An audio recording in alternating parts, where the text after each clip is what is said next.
the Aspire Favostix. Hello ladies and gentlemen, Sharif here. Welcome to the channel that tells you what others don't. What do I have today? The Aspire, as I said, the Favostix. Nice little mod from Aspire.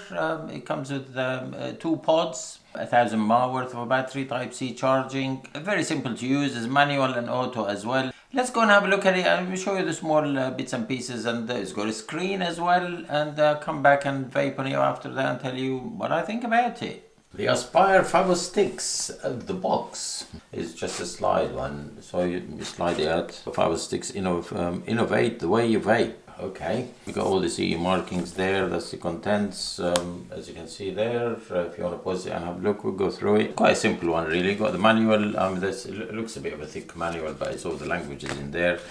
And there we are. So we've got the Favostix there, and it's quite a tallish one actually, or quite a long one. So you got that. You got the 1 ohm pre-installed in there. And you can see there, clearly it says 1 ohm pod, 12 to 15 watts. It's a pod, so you cannot change the coil in there. You got your USB-C wire there. There it is. I haven't used it, but there it is there. And you get the spare pod, or the second pod rather than a spare, because they're different. And this one is the 0.6. It says there, it's very well clearly marked there. You can see there, 0.6 ohm, and it's 12 to 18 watts. As far as the mod is concerned, you got a bit of a screen there, the button, your USB-C charging port there. To change the voltage, you got the information, all you need in there. There's nothing complicated in there. You got the battery in bars and in percentage points as well. You get 16 watts, and this one is reading 1.02. It's quite legible. It's not that small. And the puff counter there. To change the wattage is you press 3 times, 1, 2, 3. And it starts flashing, and it's the same button. You just, as you go, or you can hold it, and it goes up to 30 watts, and then it reverts back to 1, and so on. You can do it one click at a time, and it's 1 watts at a time. It's no 0.5s or anything like that. You got your airflow holes there. So if you want it tighter on the 0.6, it's tight enough on 1 ohm. But on the 0.6, if you want it a bit tighter, just a bit of sellotape, or even just put your finger there. It's an auto and manual. Shape-wise, it's well, it looks good. It's a bit on the tall side, but that's because of the screen in there. if it wasn't without the screen, it would have been it would be a lot shorter, that way. Filling is quite quite good on that one. This all you do is just pull from there, and it opens. I like the idea, there's 2 holes in there. One is bigger than the other, so obviously from the bigger one, or either really, you put the liquid in and air will come out, so they're quite independent. This is quite a hardish plastic. It's not it's not a rubber, it's more of a plastic, and then you fill it and you close it. So I haven't experienced any leakage or anything like that with that one. Not even a condensation, as such. As a size comparison, we've got the Caliber G there. They're very much the same length in there, although the Caliber G is a bit shorter. Again, I'm saying it's because of the screen, I would say. The Cross, the Vaporizer Cross, they're very, very much the same as well, even though they're the same length as well. And we've got, just because this one is just new, the Geek Vape Winax C1. This is 1000 mAh, this is 950 mAh, but these ones have gone a bit wider in there. Thickness wise is the same. The same with that one. They're very, very close, to each other.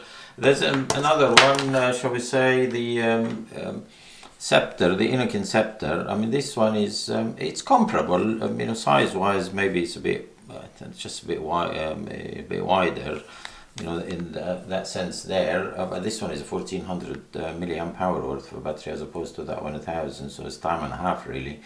Obviously, this one has no screen. This one has, but as a size comparison, I thought I'd put in quite a few of them, so you just gauge what's it like. Throat heat is normal, very good on that one.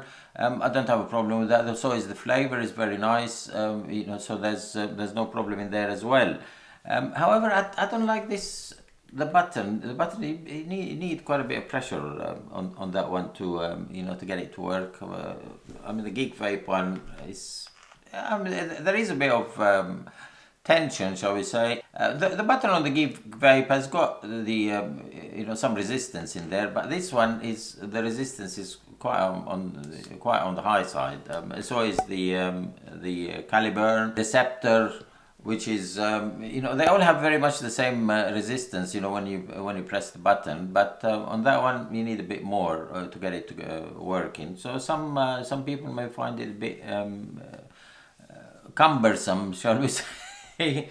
The lack of airflow control is a bit of a downer as well, although you can do the DIY stuff. Which got the two holes there and you can block each one of them. On the 1 ohm, it's a good tight draw. I have to say, if you like tight draws, that would be the one for you. And the 0.6 is quite an airy draw, and the vapor temperature is not hot at all. Obviously, if you put it up, if you start going to the 20s, and thereabouts, then the vapor will get warmer. I don't know why it goes up to 30. Maybe something else is coming out a bit later, but 30 watts on a 0.6, even on an RDL, that's going to be quite hot. So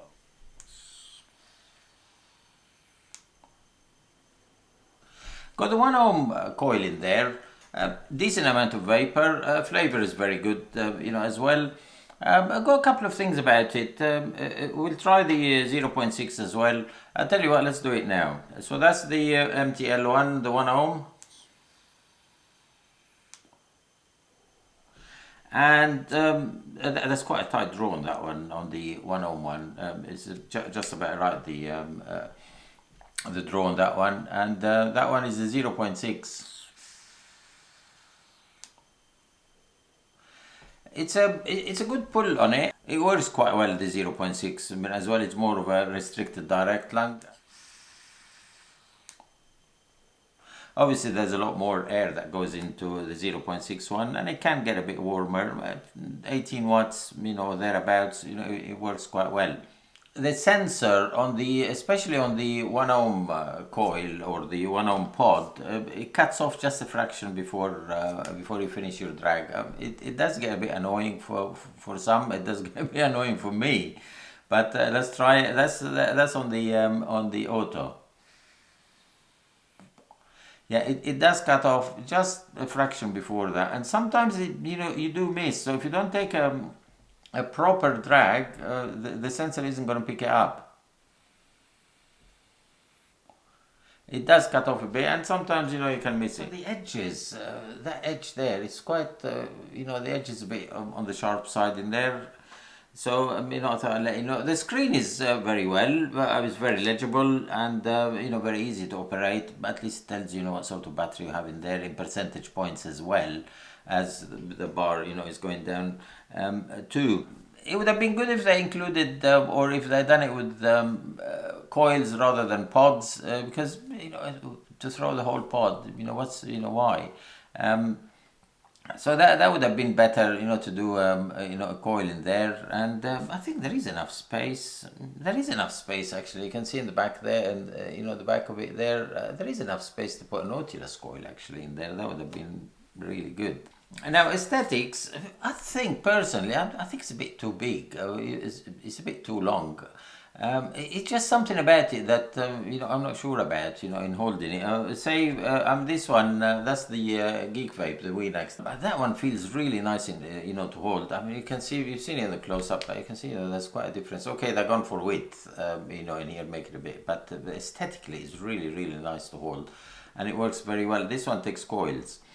4 of them that are available for this one. So here you only got the variety of two pods only, and that's your lot. Price wise, we're talking about the £25 mark, or maybe 23, give or take a couple of pence. The top I've seen was 25 in the UK. At the bottom I've seen 21.99, so it hovers around there. It's a pass through, so you can use it while you're vaping. That's a very good one. The Type C obviously charges very quickly, 1,000 mAh worth of a battery. Would I recommend it? It's a 50-50 really.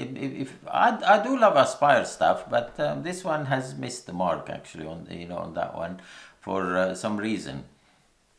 So there you have it. That's the Aspire Favostix. Any questions, please fire away and leave them in the comments down there, and I'll get back to you as soon as I possibly can. And thank you very much for watching, your subscriptions. Thank you. See you again in another video. Thank you. Bye bye.